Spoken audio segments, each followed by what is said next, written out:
Thank you guys for joining us today for our February 17th ASNA Edge Marketing Meeting. We're so glad to have you with us. We wanted to bring you today some really interesting information. We have Brooks York with us, who is our Director of Producer Services, and we have Mike Toohill, who is our Corporate Agronomist. We are hoping to have Sterling Smith join us here. He is having some technical difficulties, but he is hoping to join us here soon, where he can bring us some really great news from the markets. So without to stall any longer, I'm just going to pass it right on off to Brooks. There you go. All right. Hey, thanks, Christy. I think we've got some interesting stuff today. It's going to be a little different. For those of you who know me, I'm kind of a history nerd. And with Ukraine being in the news, dominating the news over the last week or two, I thought it would be good to kind of learn some things culturally with the country and also from a crop production standpoint. I wish I had the answers as to whether, Russia was actually going to invade. But I think whenever you see some of this information, you realize that Ukraine is really no stranger to Russia meddling in their business, and kind of see where the real threats are to world supply as we get started. So the first part of this meeting, I'd really like to talk about Ukraine. And if you've got questions, I'll do my best to answer these. Mike, you're going to take us through the conclusion of the meeting with a little agronomy weather update, I think, as to what's going on out there. That's going to become more and more important here over the next month or two, where it seems crazy, but there's going to be some planters rolling in some parts of the country probably in the next 30 days. Sure, agreed. So, well, let's go ahead and get started. First off, Ukraine is an area that I've kind of been intrigued with and studied over the last 10 years. It kind of popped up on the radar in the world market somewhere around 2006, 2007 when it came to supplying corn. Up until then, we really didn't hear a lot about it. So in the 90s, if you remember when that Berlin Wall got torn down, that Iron Curtain got separated, we really didn't know much about Ukraine as a kid growing up. A lot of us saw Ukraine as just being part of the USSR. A lot of times we often say the Ukraine, and that's actually incorrect. It's just Ukraine. And I put a map up here just to kind of get acquainted with where the country's at, the size and scope of things.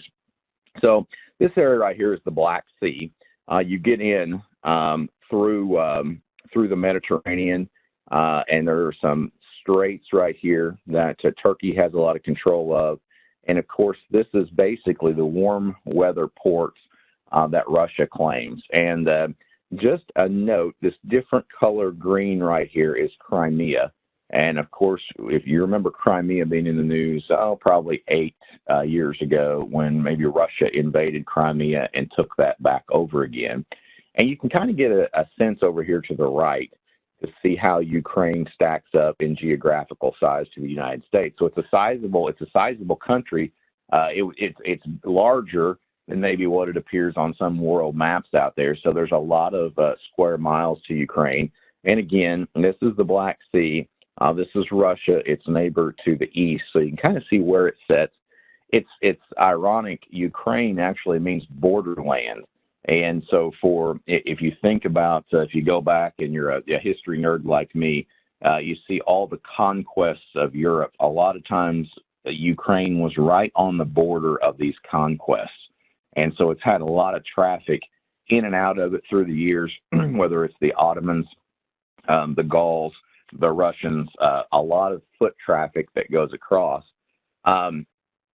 Right now, Ukraine is very divided, and I'm going to show you some maps here in a second that kind of show the division even more. We're used to seeing maps in the United States of how people vote. So we see the red and the blue, the counties out there of how we vote in different elections. Ukraine's a lot like that. And I'll tell you some really nerdy history items. Ukraine has an ethnic and linguistic division, and you can see it here in this map. You're primarily Russian in the blue areas, and I've gone ahead and included Crimea in here. The orange areas, we call it Ukrainian. You call these folks Ukrainian. However, As I mentioned, you travel up North Dakota, South Dakota, there's some Ukrainian heritage up there. And almost always someone will say, we're German Ukrainian or Polish Ukrainian. And so this area right here, and you're going to see in a second why, has really got a lot of outside influence. And if you go back, it can be kind of explained.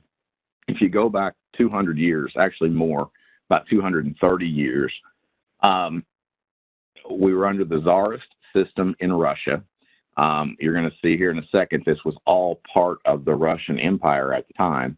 And there was a cousin in the Romanov family who was also married to Peter III in the late 1800s. And she actually was from Prussia, or part of Germany. And her name was Catherine the Great. So if you look in Wikipedia or history books, you can see Catherine the Great. And Catherine the Great, she wanted improvement in Russia, whether it was things like transportation, even art. And one thing she recognized is that they held some of the richest ground in the world in Ukraine. And at the time, your German farms were they were your highest technological farmers in the world. The best farmers in the world resided there. And she welcomed them in to Ukraine. And so a lot of this orange area has a lot of German ties. As a matter of fact, in World War II, the country was really split. There was a pretty big chunk of it, that orange area, that sided with Germany, while the blue area sided with Russia. So point being here is you'll see here in a second that Ukraine historically is actually a much smaller cutout of the country that you see up on the page now. You can see that the vast majority of those people in the country speak Russian, and a population of around 45 million. Just some other maps up here that kind of show the politicization of Ukraine. And I guess what I'm trying to get your arms wrapped around here, as far as day-to-day life, with Russian right now, their troops are pretty much massed on the north and the east side. So if you can see my pointer here and here, this east side, I think this is an exaggeration, and I don't want you to take me to task on this, but there wouldn't be a big change of daily life for folks, whether they were under Ukraine governing or Russian, in my opinion. We didn't hear a lot about that in Crimea, and it looks like we would have a similar reaction if Russia did anything here in the East. The impact to daily life looks like it's minimal, but you can kind of see the divisions that you might see here in the United States. Interesting, not their first dance with Russia. So as I mentioned earlier, the Ukrainian territory dating back into the 1600s is relatively small. You can see where Kiev is. It was not within Ukraine in 1654. And you can see Russia's played a big role. As a matter of fact, this is a little outdated, because we could include Putin on here, and we could include Putin taking this same area of Crimea that Khrushchev did back in the 1950s. But while Ukraine and those of the different heritages that live in Ukraine are used to this, the Soviet Union was devastating for the ag community. And this wasn't this long ago. So we've got people that are maybe still alive today that remember this. But when the Bolsheviks came through to conquer Ukraine, they did a number on agriculture. And it's really interesting. They used agriculture as a means to suppress the people, probably, I'm going to guess, unlike any time in history. And so what happened was there was a period of time in Ukraine known as the Hunger in 1930 through 1933. And this is really kind of a crazy way to look at it.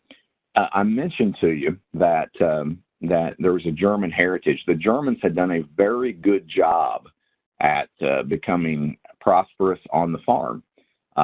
Now, a plantation, like we might think of it, a plantation owner was called a kulak, that's spelled K-U-L-A-K.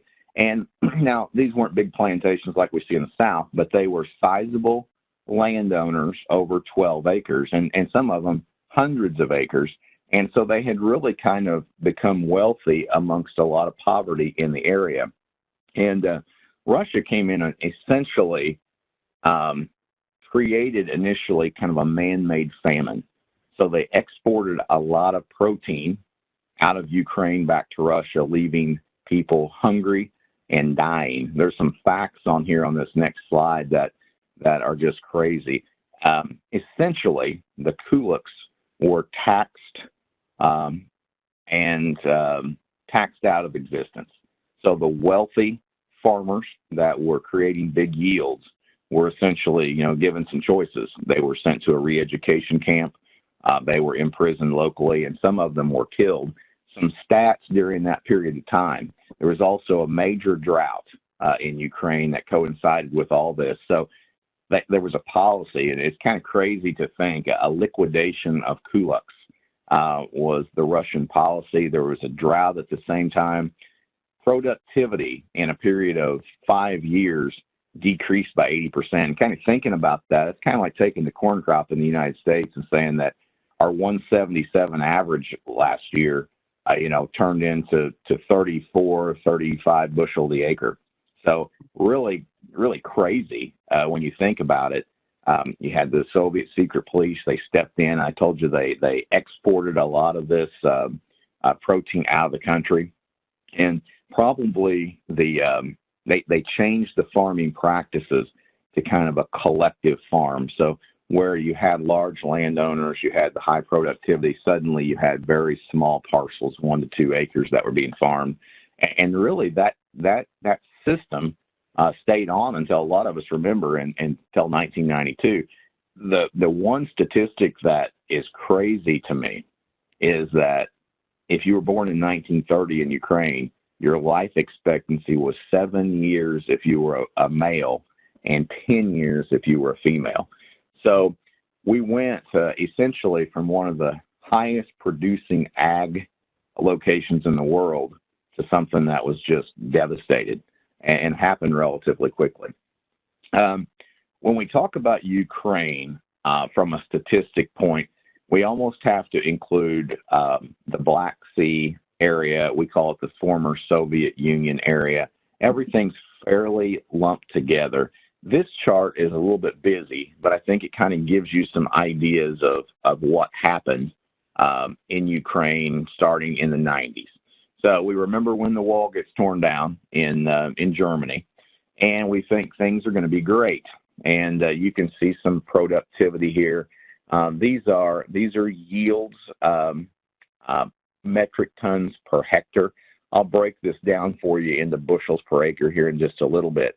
But you can see this line represents the United States yield, and you can see where they're at. A little over a quarter, maybe a third yields in Ukraine versus where we're at in the United States. Now, the trend line here for that former Soviet Union area has slowly started to match our trend, but it lags behind considerably. So there's a lot of potential there. And you can see in 1990 and 91, there was actually kind of a straight line trend. And interesting fact there, in 1990, Ukraine declared independence from the Soviet Union, and almost immediately, Russian investors jumped in to buy private land in Ukraine. And when that happened, they realized, the Ukrainian government realized this could be a problem, and so they immediately banned foreign ownership. Now, I won't go into the details. There has gradually, I shouldn't say loopholes, but there's been changes in laws where foreign investors can come in and buy shares of companies. Some of you on the call may know people that have gone to Ukraine to look at buying land, and some may actually own land there, but it's probably inside of a corporation where shares are owned by multiple people. And when that happened, we started to see an increase in productivity. in the number of hectares that were planted, and we'll dig into that a little bit. This represents corn yields in Ukraine. See if I can get to the next slide. This is just another chart. This is an older one. It goes up to 2010, but you can kind of clearly see the trend that went down in production from 90 until the early 2000s, and then you see that line start going up. So we had a decrease of 50% beyond those yields from 90 to 2000, but then things have really, really increased. Interesting to note, awesome soil. Mike's on here, and I think Mike's back. Mike, you kind of see a handful of this soil, and right below that handful, you see a global map of where this soil is located in the globe. You'll see some up in Saskatchewan, there in North America. Interesting to note, there's a very small amount of this. If some of you have been on I-40 just east of Amarillo, I've talked to some agronomists before where the ground's very flat and black. That's similar to what you might find in Ukraine. I've been told, Mike, and I'm not an agronomist, and I'm put you a little bit on the spot here, but one of the things that's beneficial for corn production in Ukraine is they don't have to put a lot of phosphate on their ground. And you can kind of look at those, you can kind of look at that humus level and high phosphoric acid level. It looks like a pretty nice place to plant a crop. Sure does, Brooks. Looks beautiful. Yeah. So there's potential in Ukraine, and you can kind of see they're a little bit south and from latitude standpoint and where Saskatchewan's at, so they've got a little bit better growing season.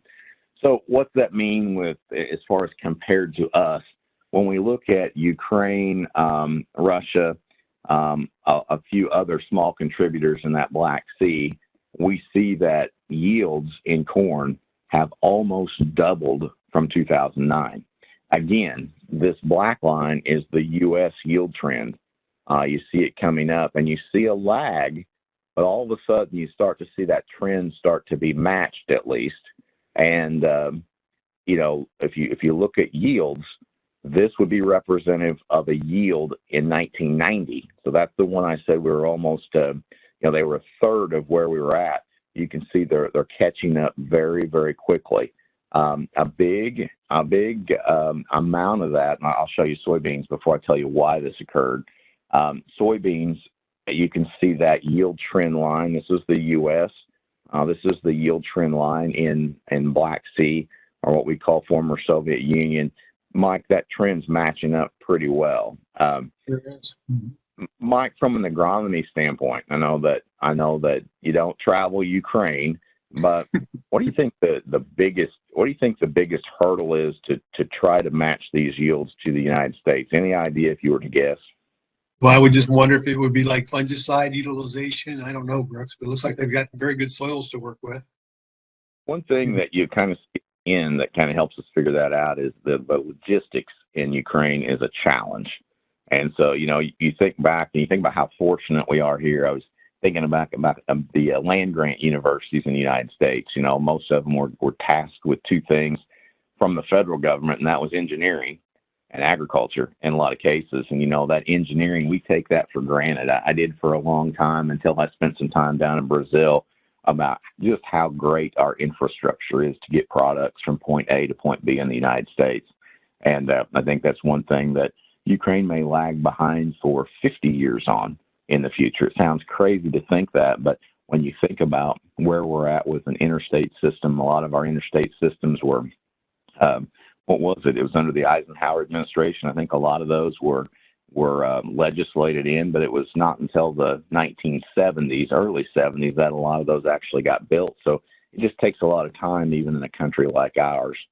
One of the reasons for this prolific jump in production in Ukraine has really been due to the westernization of the country. So I can remember back in the early 2000s, prior to 9/11, the company that I worked for at the time was really looking at investing in export facilities in two places. One was Ukraine. The other one was in Brazil.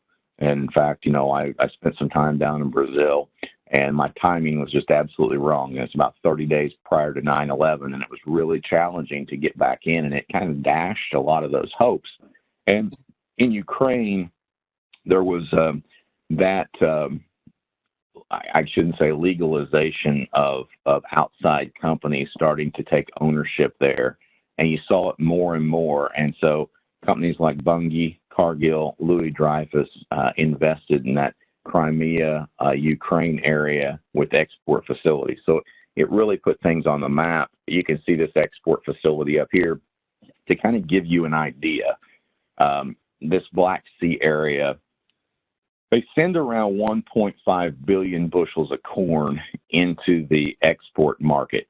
So if you compare that to the United States, or we're kind of in the air on where we're going to be, but our export numbers are going to be big. They're going to be someplace between 2.2 and 2.4 billion probably on corn. It kind of lets you know how big of a player that Ukraine has been. Now, if you went back 8 years ago, you would have seen maybe the world turn up their nose at Ukrainian corn because of quality. And again, we're getting better and better and better at producing quality corn. So now, from a quality standpoint, it might be looked at in the Asian market as a little subpar compared to other sources, primarily us in the U.S., but better and better and better all the time.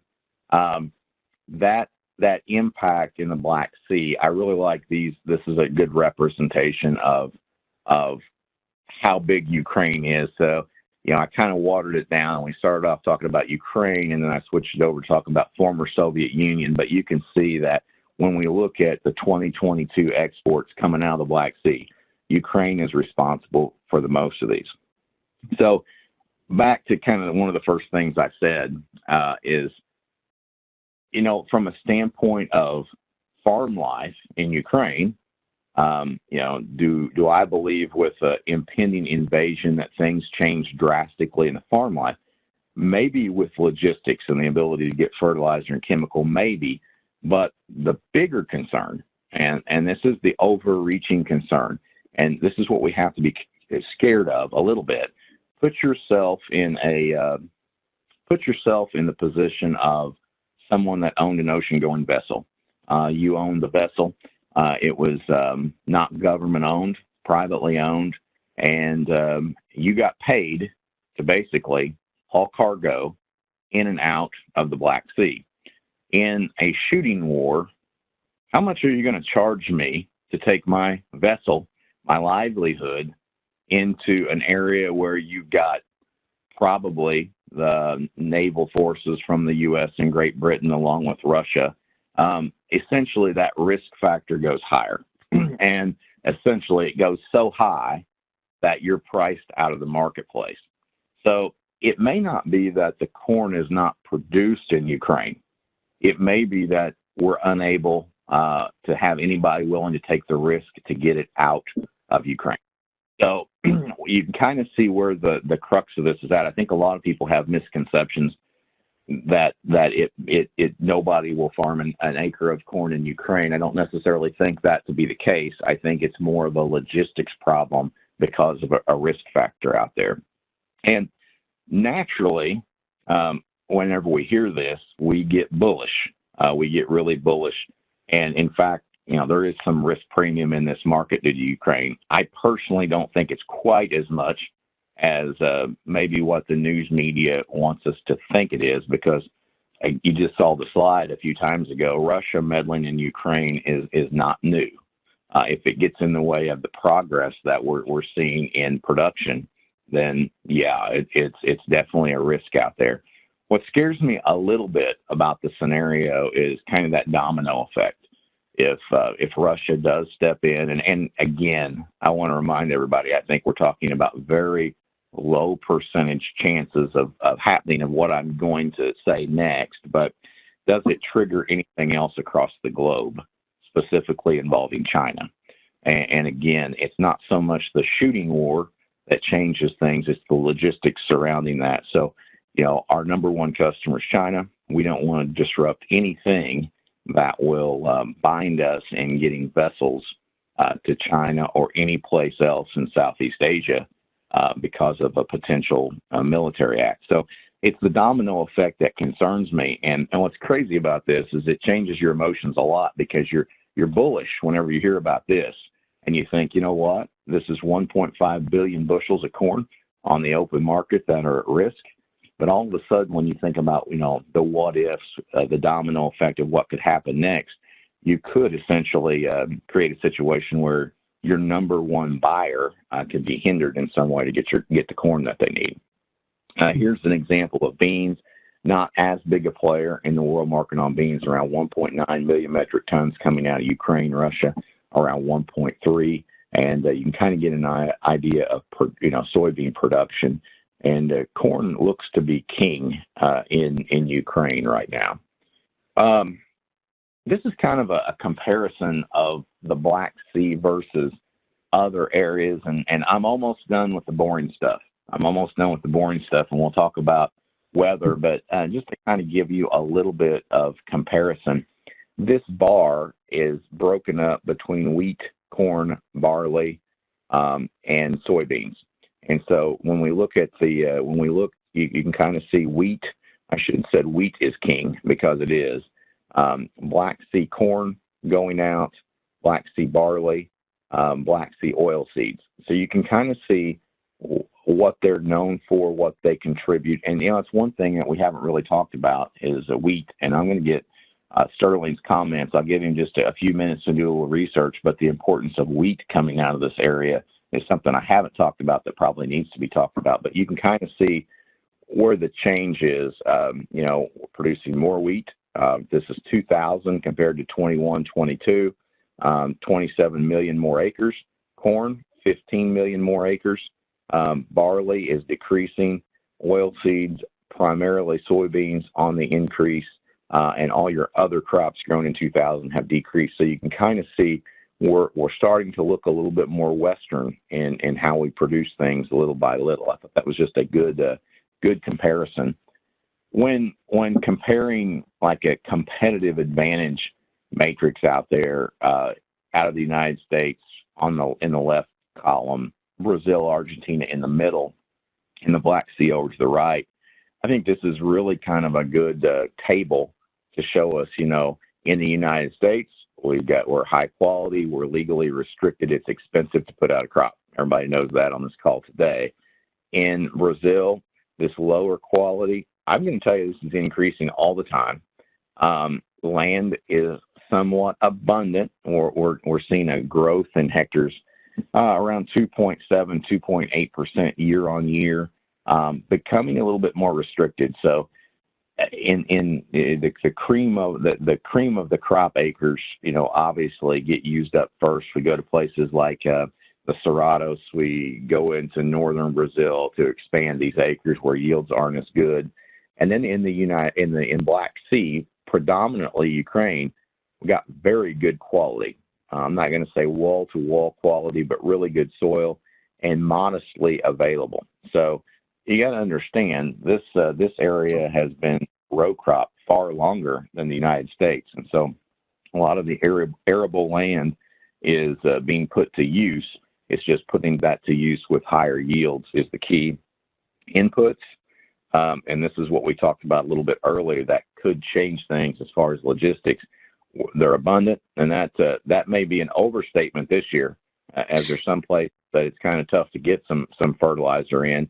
Adequate in Brazil, adequate, but a low starting point. They're not producing their seed, a lot of it internally. They're doing more and more of it now, but a lot of things have to be brought in. And again, that exchange rate is pretty challenging for them. Transportation, this is a big difference. You guys know what it's like here. In Brazil, it continues to get better, but it's still, it's there, but it's inadequate. And here, we're talking about, maybe 50 years behind the United States. And I don't know how much effort is being put into to changing that. Economics, the one thing that we have to look at is the exchange rates. It's a challenge for us from an export viewpoint to get our products on the open market. But We don't have this down here of political threat of interfering militarism, and that has been the case for a long, long time in Ukraine. I think the bottom line is given stability, and I'm not really telling you which political system it is, but giving stability and freedom to produce, there's still a lot of potential in Ukraine. So I just wanted to spend a few minutes, and I know it's really, really nerdy stuff on Ukraine, but I get a lot of calls. I get a lot of calls from farmers during the day. I don't put this on at very many meetings unless I'm asked to, but I get some basic questions on Ukraine. I thought it would be good to go over some of what they supply to the market, kind of comparing it to the United States and what they grow. And it's dominating the news, and it's February, so we've got this kind of stuff on our minds. But Mike, we're going to switch over here pretty soon, and we're going to talk about weather. In not too much longer, we're going to see that playing probably the primary role in our crop. Tell us what we need to know from a weather and agronomic standpoint. Sounds good. As soon as we get switched over, we'll be ready to roll here, Brooks. So. Have you switched, Mike? Well, I've got them working on it. Thank you. When I see you've joined us, Mike, I'll cut you out for a second before you get started too far. Sterling, okay. I put you on the spot for the importance of wheat out of Ukraine. Can you hear me? Yes, we got you. You can hear me. Can you hear me now? Because I'm Yeah. operating on one of my other PCs, and we seem to have the technological problems under control. The last WASDE on the Ukraine had them exporting 21.02 million tons. That is about 2/3 of what Russia exports, and about 5 million tons less than the United States exports. So they are a big player. Where this is going to create a problem, if you think about wheat as the world pool of supply, Ukrainian wheat very often ends up in Egypt, and Egypt is the biggest buyer of wheat globally. So what this could do, we could see a situation where if this wheat doesn't move, this would in turn would probably put most of the impetus on the European Union. You would see wheat prices rise first in Paris, and then that could translate eventually back into better prices for the U.S., or at least bring in some price stability. It kind of puts that in perspective. Just quick math in my head on the metric tons. Sterling, that's between 700 and 800 million bushels of wheat that would hit the world market, and like you said, primarily Egypt. So a big player out there, a big player. Yeah, they are. They're bigger than Australia, but compared to Canada, they are smaller than Canada. So. One last observation, and Mike, I promise we're going to switch it to you here in a second. But one last observation, and of course, we're certainly not. None of us are experts on if and when Russia does anything in Ukraine. It's speculative.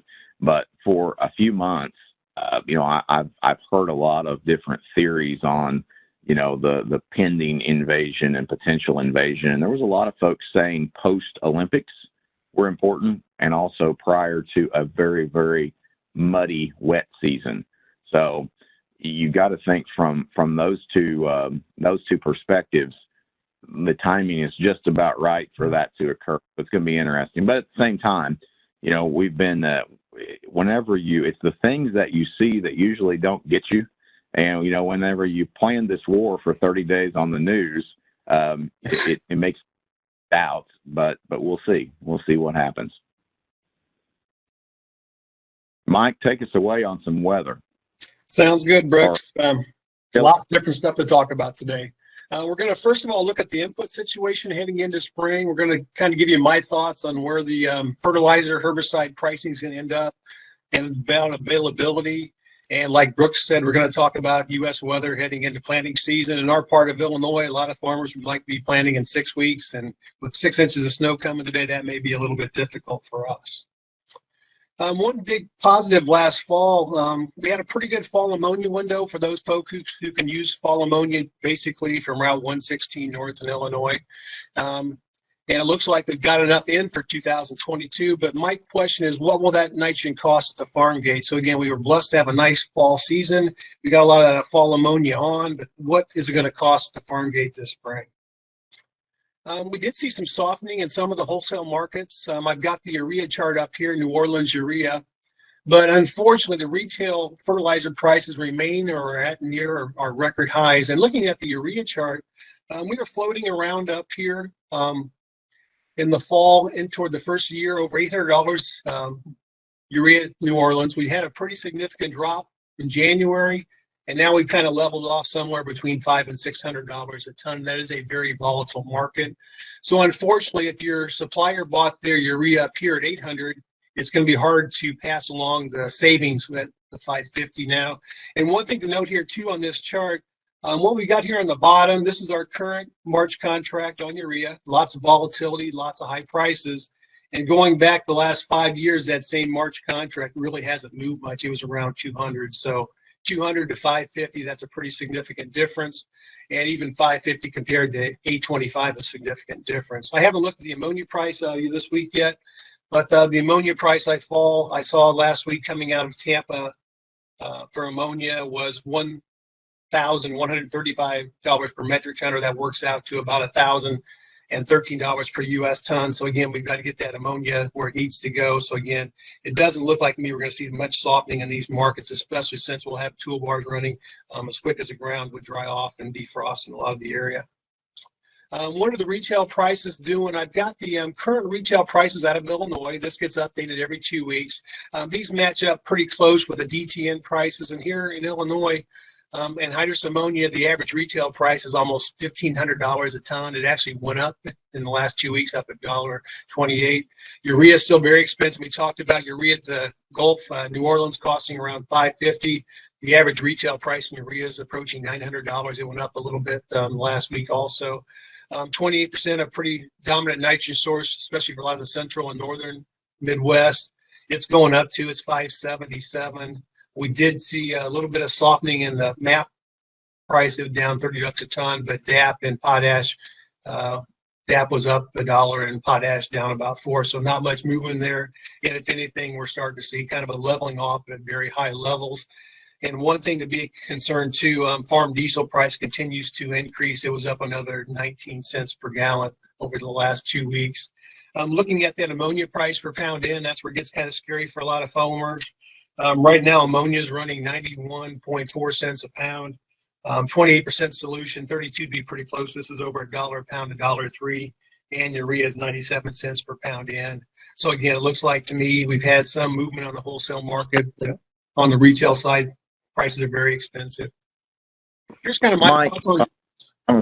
Let me ask you a quick question here on nitrogen.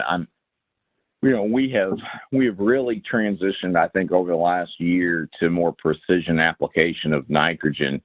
And are we to a point, do you think, on some farms where we can still maintain yield and with this precision application drop this application maybe by 20, 30 units per acre? Is that something you think we'll try this year? That's going to depend, Brooks. I've talked to a lot of farmers just here in the last couple of weeks, and some of the guys who I would think on the high side of their nitrogen, the guys shooting for 250 to 300 bushel corn. My opinion, based on the prices, it's okay to drop 20 to 30 pounds. So I think you're going to be seeing quite a bit of that, Brooks. Unfortunately, some of the guys with corn on corner down your part of the world, lighter soils aren't as forgiving, neither is corn on corn. So those guys are probably going to keep their rates pretty well. But in my part of the world, the guys rotated ground, maybe doing some wide drops, some side dress. There is some fluff on that budget. They're probably going to be dropping their nitrogen rates, which will probably hurt us a little bit on corn yield, but it's going to help us on the bottom line. It's a good question, Brooks. It's really interesting to see. I think we're going to have our higher quality acres will be in corn this year versus soybeans, but the impact of maybe a little skimp on fertilizer is going to be interesting to see what it does to that yield trend. 177 looked pretty good last year, and initially I thought, well, we'll maintain that because of the higher quality acres. I mean, it's a guessing game right now. We're kind of guessing at something that hasn't occurred yet, but it'd be interesting to see how that fertilizer impact what it has on yields. Agreed, Brooks. Most soils can get by without P and K for a year, and again, a lot of the P and K was applied last fall at what I would say more of a moderate price. But I think the big challenge will be what will guys do with the nitrogen rate, and can we chase yields? And we'll talk about that here in a few slides, Brooks.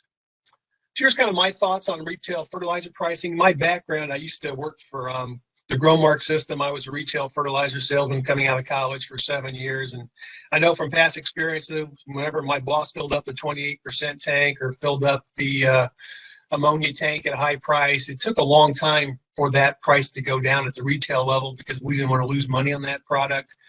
I suspect that prices will remain high for pre-plant applications. If there is any chance for price softening, kind of my experience would suggest that maybe we could have some price softening for some side dress nitrogen if the guys are wanting to get rid of some of that inventory to fill up at even lower prices. So again, hopefully I'm wrong on this. I think the spring fertilizer prices are going to be pretty high, especially when it comes to nitrogen. Another concern here too, I never thought I'd see in America is what about herbicide and fungicide pricing and availability concerns? In my 35 years, never really worried about getting enough gallons of glyphosate or maybe some Liberty, but it looks like that will be a challenge for next year.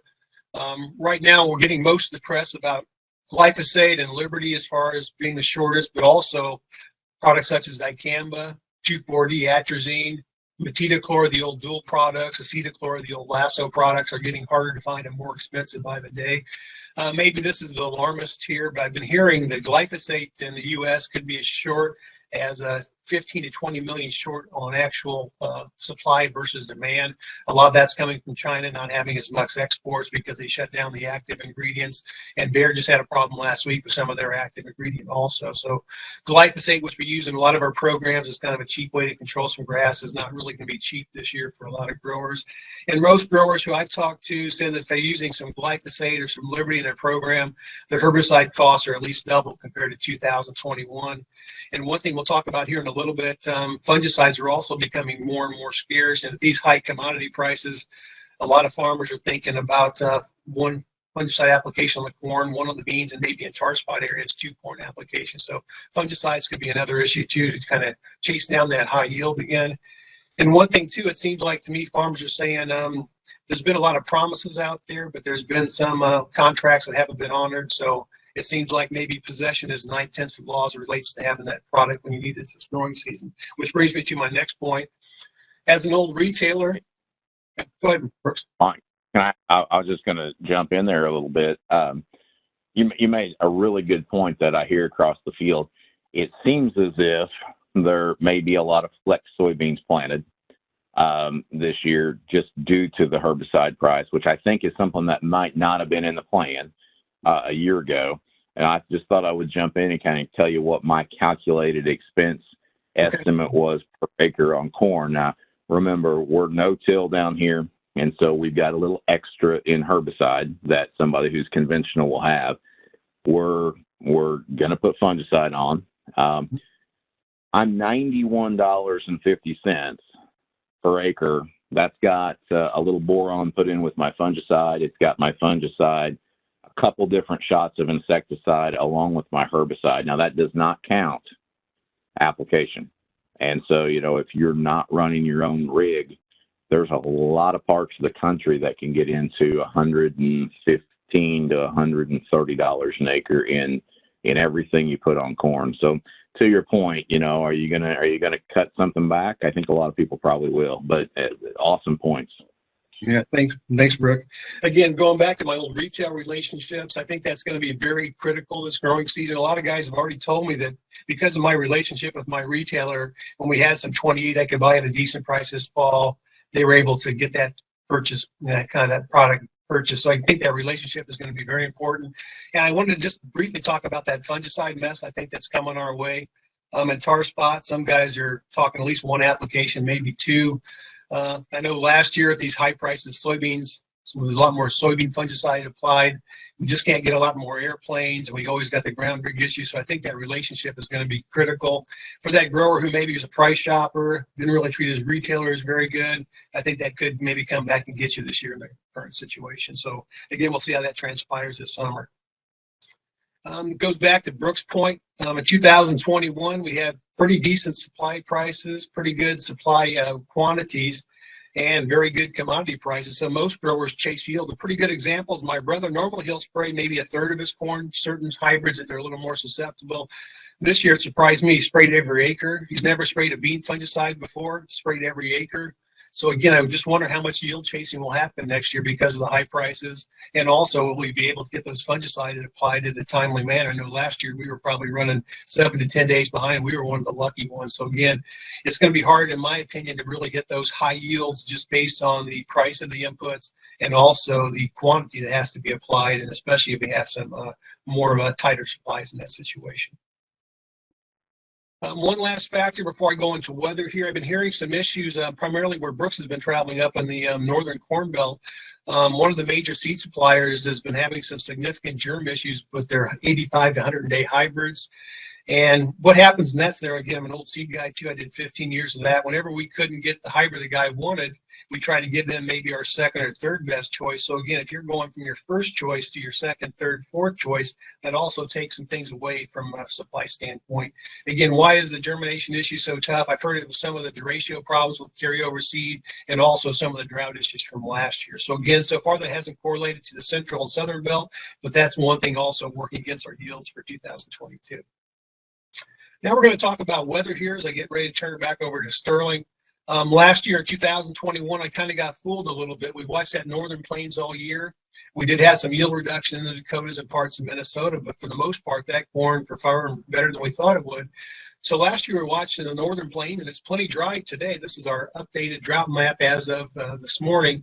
But we've also got a lot more expanded dry weather down in the southern plains, Texas, coming up the Gulf. So again, that's a pretty concerning map, being, in the central corn belt. We're less than 2 months away from planting, and I see a lot of very dry acres. And just going north of my house in Bloomington, we've already got moderate drought through much of northern Illinois, southern Wisconsin, eastern Iowa. We really haven't fixed the drought in the Dakotas.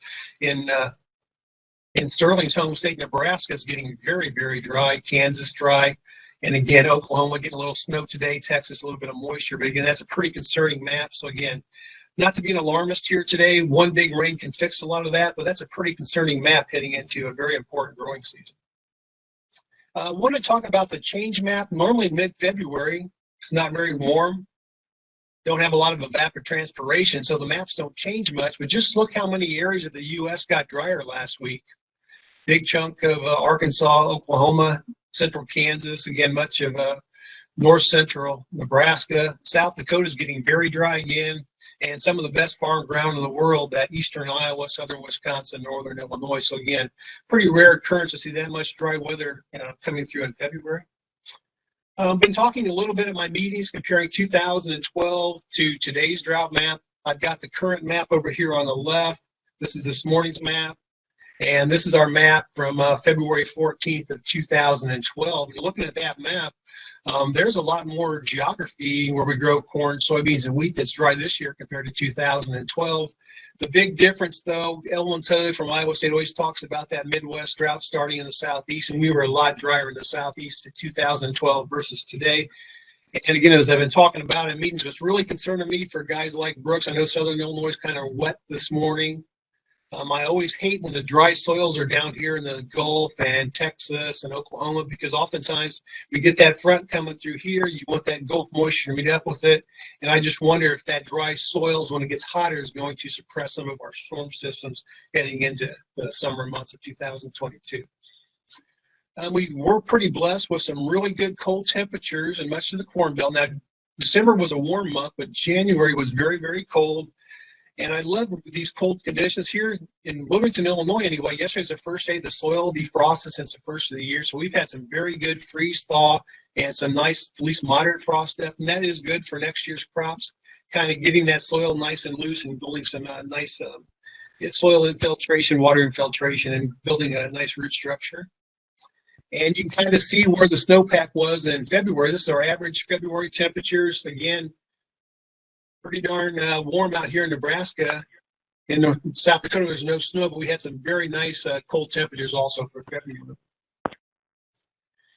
There are some ways that Mother Nature can take away the benefits of weeks or months of frozen and thawed soil. What if Mother Nature hits us with a fast 2 or 3 inch downpour when soils are thawed? And that could have happened in parts of southern Illinois yesterday, depending on how thawed out that ground was. And we always talk about soil compaction whenever farmers plan to till in the soils that have too much water in their floor space. We can take away the benefits of all that nice soil contraction and all that freeze thaw. Where's the most water in the snow? Looking at that map, this is this morning's snow map. And about the only significant water in the snow is up here in eastern North Dakota, central, northern Minnesota, and northern Wisconsin. Again, not a lot of crops growing up here. It looks like to me that would be a very promising start in the central and western areas. Get that crop in like last year when soils are nice and dry. But it's a little different story here in the eastern belt. That's the expected snowfall from Winter Storm Miles. My house here, we're expecting 6 to 8 inches is going to be starting as soon as I'm done with the call here today.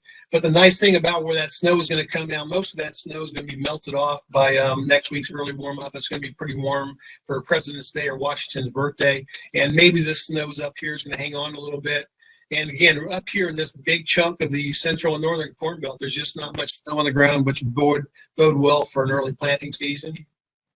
My last slide here today, this morning 7-day WCP keeps the heavy rains and snows mainly north and east of the driest areas.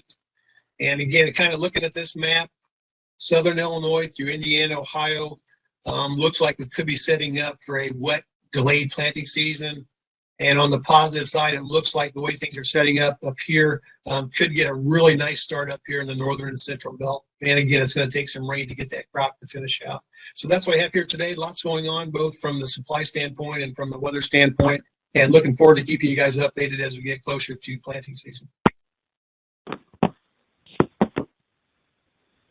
Well, very good. Thanks, Mike. I tell you what, I just want to stop and mention this. You know, one of the benefits we've got in AgriSompo is Mike Toohill, and I think you just kind of saw it over the last few minutes there. And you know, the nice thing about it is you've got Mike's email address. If you don't, Christy will get it for you. You've got a marketing info address at AgriSompo North America. You can ask any questions. But what a resource! What a resource that you've got out there. Your farmers are pretty fortunate to have somebody independent like that on your side. Another one of our bragging points, he's finally with us right now. Now, I don't know, Sterling, you're either broadcasting from Omaha or Mars. I'm not sure which one, but we've got you, and we can hear actually, communication. I'm broadcasting from the right side of my desk instead of the normal left side of the desk. So we're trying this on all new not new machinery, but this is operating on my home network here. And yeah, let's go ahead and try and see if we can share, Christy. The ball's in your court. Let's see how this works. I want to share that screen right there because that's going to tell the story that we want to tell. And let's see. We see it. You can see it. Let me get this out of the way. So this is a chart of crude oil. And the most interesting thing that I see about this is number one, it's $91.57 a barrel, which isn't good news, but it's down $2.10 this morning. Now, if Mr. Putin were planning on rolling his tanks into the Ukraine, I would submit that prices would be a lot closer to somewhere up here, pushing $100, than seeing the price of oil drop. So we don't know what he's going to do or how much he's going to do. There's a lot of theories floating around. There was talk about a false flag activity where Russia claims that Ukraine might have done something to provoke them. There was a story in a Russian news service called Sputnik, what a name for a news service, that Ukrainians fired mortars into some Russian areas. Now, if you're looking for a false flag, this would probably be it. So I think we're going to continue, at least for the next 2 to 3 weeks, probably in this standoff stage. Nobody knows if he's going to invade or not, but I don't think the market activity we're getting today is based on the idea that Russia is going to invade. Now, Hey, if we look at some other things here, this is a little complicated. This is the difference between a 5-year note and a 10-year note. This is the center. It's not the belly, but it's the center of the yield curve. And what we're looking at here is the yield curve flattening. And when we see the yield curve flatten, that tends to indicate a couple of things. One, the economy maybe is not as healthy as people like to think. Two, it could signal the ideas that we might be heading for a recession. Three, it's not very good for the stock market. And again, if we were seeing good risk-off buying, the yield curve would be going the other way. And as you can see this morning, we had our little rally yesterday when crude oil got hit and the stock market came back up. We had those two big spikes. You can see today it's blowing back out and continuing on what is a bigger and more noticeable downtrend. So, Sterling, let me stop you real quick. Can you go back to that oil chart whenever you finish Right the there. 5 and 10s? There you go. This is kind of an interesting perspective, and it's one thing I left out when talking about the Ukraine. So, Russia sits and they rattle their sabers, and you can see the price action in oil. It's not all because Russia is doing what they're doing, but it certainly helps. Interesting note, Lukoil and Rosneft are the two largest oil-producing companies in Russia, also heavily government-owned and under their jurisdiction. Oil at $85 a barrel, this is information that's a few weeks old, yielded those two companies about $3 billion more per day than what they were getting 3 months ago. So kind of interesting, you say, why are we continuing to do this? There may be some underlying reasons out there. Sterling, what do you think about that logic? I think there's different pressures developing in the global economy. And I hate to use this word because this is a bad word from the 70s, but I'm not the only one who's battering it around. That word is stagflation, where we reach a period where we have inflation, which that's pretty well entrenched. And I can go over and show you a bunch of numbers that if you've been reading the daily commentary, it's here and it's not getting better, it's getting worse. But you have stagflation where you have inflation combined with sluggish to poor economic growth. That would correspond to, number one, what we're seeing in the yield curve. Number two, right here, this is a chart of the NASDAQ Composite Index. And as you can see, we've had our period of volatility, but something more important. If you see that pink line and that yellow line, the pink line is the 50-day moving average. The yellow line is the 200-day moving average. And right now, they're 14 points apart. When these two cross, that's called a death cross. And market professionals usually use that as one of the signals of confirming a bear market. We've had price action that is similar to a bear market. Spiky rallies, but can't get out of its own way, spike, drop, etc. If we see this happen, that's probably going to accelerate the nervousness that we see in the stock market. And as these moving averages move, that pink line is going to continue to move down. I suspect it will either be crossing on today's close, depending if we finish down more than 300 here, or it will probably cross with tomorrow's action. So, what does all this wonderful stuff mean for grains? Well, let's take a look at our lead stooge here. This is the soybeans. This is what's helped the corn out. This is what's helped everything out.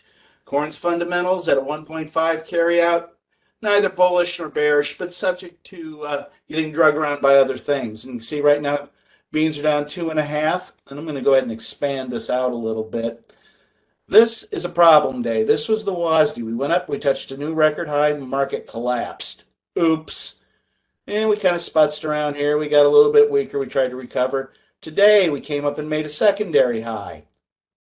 And we petered out yet again.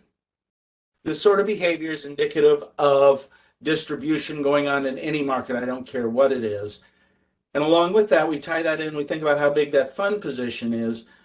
We seem to be moving towards that concerning risk-off day. It could be sparked by Putin, could be sparked by interest rates. It could be any one of a number of things that could create some market nervousness.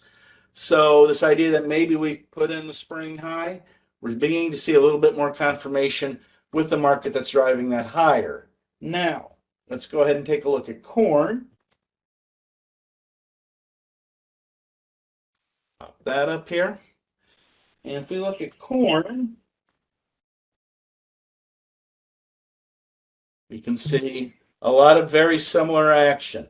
That same bad behavior on the WASD day, and this has actually performed a little bit worse simply because it's dependent on another market. So if we begin to see more of these global pressures develop, there's plenty of room. I'm not saying corn's going to $5 immediately here on old crop, but what I am saying is we could easily shave 30, 40 cents and find a new choppy trading range noticeably lower than where we are right now. And what that's going to mean, more importantly, for new crop, let's go ahead and put new crop corn up here.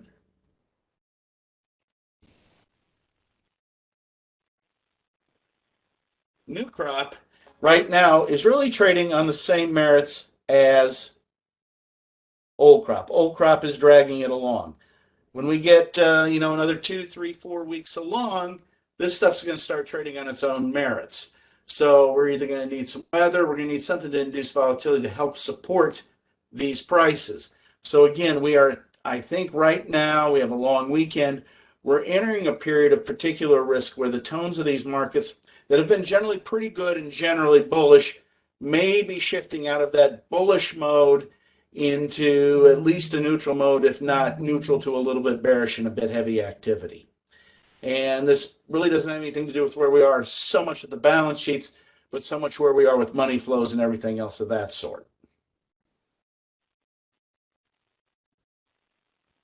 For those of you who follow the livestock, if you want some good news, for those of you who eat livestock, I have some bad news. If we take a look here at cattle, we're a little bit lower today. We saw the first cash cattle trades trading above $1.45 in the north, trading, 142, 143 in the south.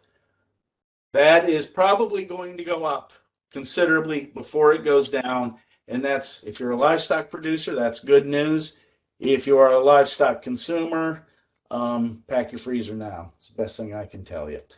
And the thing that's really driving my thinking on that, if we take a look at the feeder cattle market here, and as you can see, it's chopping around. Not so much worried about what it's doing right at the moment. But when we go and look at the forward curve and we look at replacement cost, meaning things that we're going to have to bring in order to get fed cattle coming into the fall, you can see these prices are noticeably 20 cents higher. So replacement costs are going to be a lot higher. If we're looking at higher feed costs, we could easily see more herd liquidation. So from that point of view, I think, live cattle futures probably look pretty good. And for the breakfast meat, the hogs have been pretty close to the indestructible market. And looking at the hogs here, let's get this in here.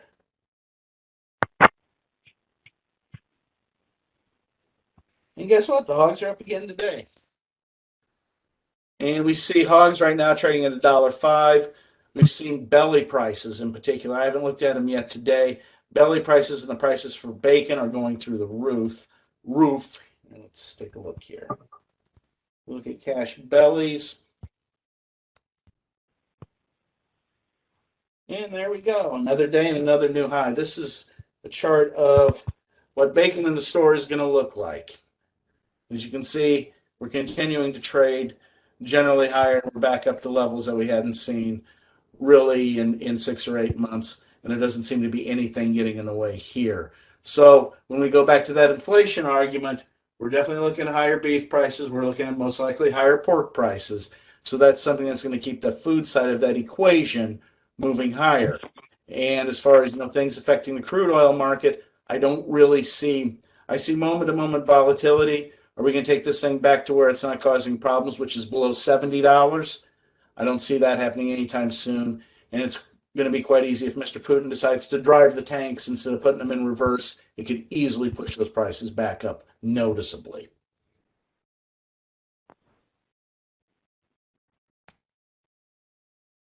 So, Brooks, what do you think about that? Well, I tell you what, it looks like it looks like you might have us in a holding pattern here for just a little bit until we see some decisive action or we see some weather action. But, old crop, new crop, I think you made some compelling points there that old crop is dragging new crop along right now without any kind of fundamental crop news available. We're kind of in this time period where Brazil, Argentina are becoming knowns more every day. Sterling, are you two things we'll kind of end with, but I think it's something everybody needs to recognize. Do you like, even if you've got old crop beans, do you like hedging in the November and rolling back to an old crop month later on due to spreads? That's question number one. Question number two, we're going to be broadcasting live on this March 31st report on prospective acres. Okay. I put before you got on the air, I said something that you never say in marketing, and that's, I didn't say guarantee, but I feel really positive that we're going to have a big increase in soybean acres versus last year, assuming something catastrophic.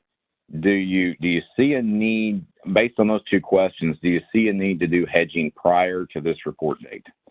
I think here we're looking at new crop beans. Here we're at 14.49. If that's profitable, I think you should definitely increment some hedges in here and do some incremental sales, do something to get some of this locked up. Are we going to see more soybean acres? I think that's definitely the case. If we see what may be turning out to wet down where you are, we could see delays, and that could lead to more soybeans being planted.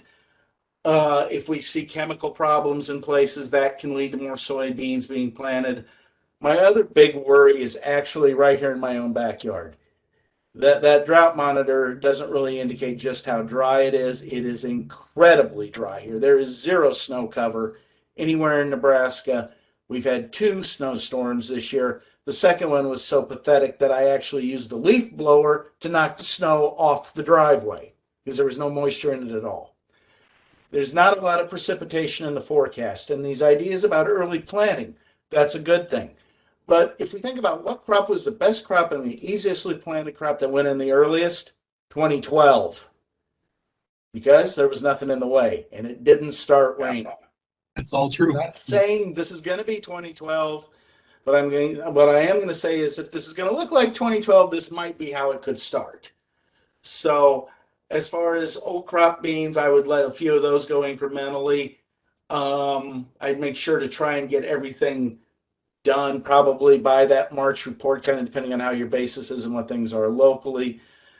As far as more bad news out of South America, the growing season is moving into the tail end. I don't know how much more bad news we can really generate. But we are going to harvest and we're going to generate soybeans. So there will be things moving into the export corridor. Along with that, there was a news story floating around. And again, this comes out of China, so I view it with great suspicion. But there's ideas about China continuing to adjust their feed rations, taking soy meal out of the ration and trying to use other proteins, or operating, at least for the time being, with a low protein situation because they're trying to cut down on that 100 million tons that they export. That could be a big change, and that's a very great problem. Sterling, I'm going to interject. That's a very good point for this group. So essentially, some of our problems in South America are primarily in Argentina, which is where we supply China with a lot of meal. So you look elsewhere for meal, there's this one giant problem. We're at capacity or very close to it in the United States. So the substitute protein of choice there historically, and correct me if I'm wrong, has been feed wheat, which is a challenge right now. So you look to a DDG type corn market to replace that. So it kind of means a spillover of good things from soybeans to other commodities. Am I right about that? You are right about that. But eventually, if it gets to be too expensive, you just duck the protein part. You just adjust the ration. And the fact that China's thinking about that tells me that they're beginning to feel the squeeze. So that meal that comes out of Argentina, a lot of that also goes into Europe. If we have further wheat problems, the situation with the Ukraine, this whole global inflation story, you could be looking at noticeably higher pork prices throughout Europe as well. So your Wiener Schnitzel could get expensive.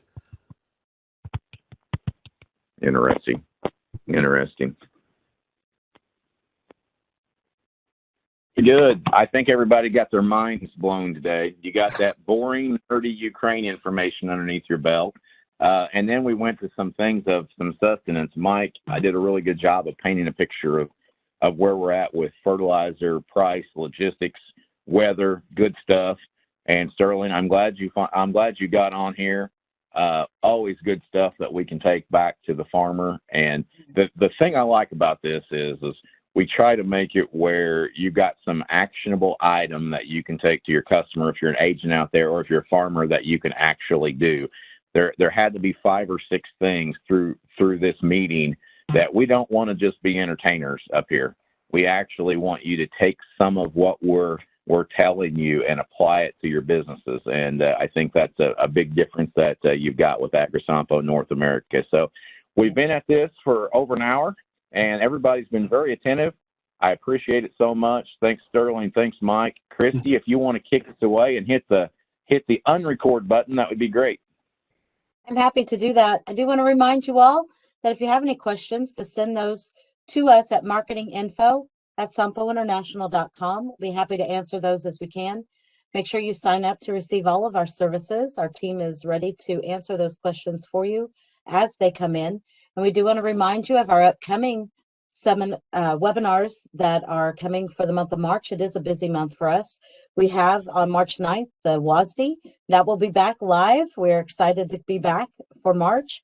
We have our next monthly meeting, which will be on the 17th, and we'll have that special report for the prospective plantings, and then that quarterly stocks report that Sterling was talking about as well. So make sure you watch for invites for that. We'll be having those out on our social media and in our agent and DMO.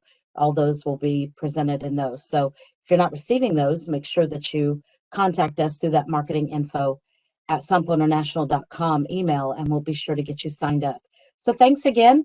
Be safe out there and enjoy Monday. It's a holiday for us. I hope you get that as a holiday as well. Take care.